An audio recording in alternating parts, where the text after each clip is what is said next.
యువత ధూమపానానికి దూరంగా ఉండాలని పినపాక ప్రాథమిక ఆరోగ్య కేంద్ర వైద్యురాలు డాక్టర్ దుర్గా భవానీ, డాక్టర్ మధు సూచించారు. గురువారం పినపాక మండల కేంద్రంలో గల పినపాక ప్రాథమిక ఆరోగ్య కేంద్రంలో టొబాకో ఫ్రీ యూత్ క్యాంపెయినింగ్ 3.0 నిర్వహించారు.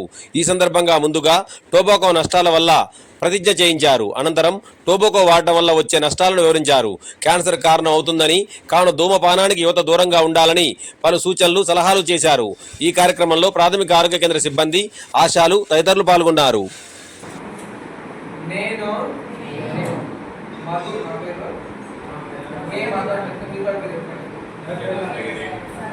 ఈ రోజు నుండి ఏదైనా పొగాకు ఉత్పత్తులను ఉపయోగించబోనని ప్రతిజ్ఞ చేస్తున్నాను. నేను సిగరెట్లు, బీడీలు, చుక్క, ఎలక్ట్రానిక్ సిగరెట్లు, నమిలే పొగాకు లేదా ఏదైనా ఇతర రూపంలో పొగాకును ఉపయోగించను. నేను నా చుట్టూ ఉన్న వారికి పొగాకు వాడకం వల్ల కలిగే ప్రమాదాల గురించి తెలియజేస్తాను మరియు ఆరోగ్యకరమైన పొగాకు రహిత జీవన శైలిని ప్రోత్సహిస్తాను.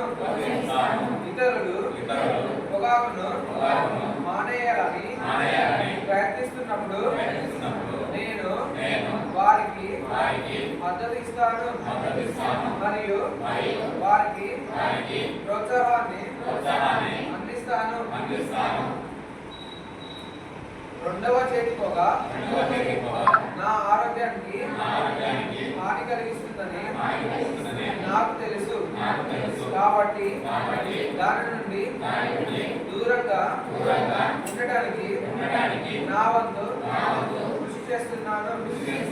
నేను నా స్నేహితులు మరియు కుటుంబ సభ్యులకు ఒక సానుకూల ఆదర్శంగా ఉంటాను మరియు వారు ఎల్లప్పుడూ పొగాకును ప్రారంభించకుండా లేదా పొగాకును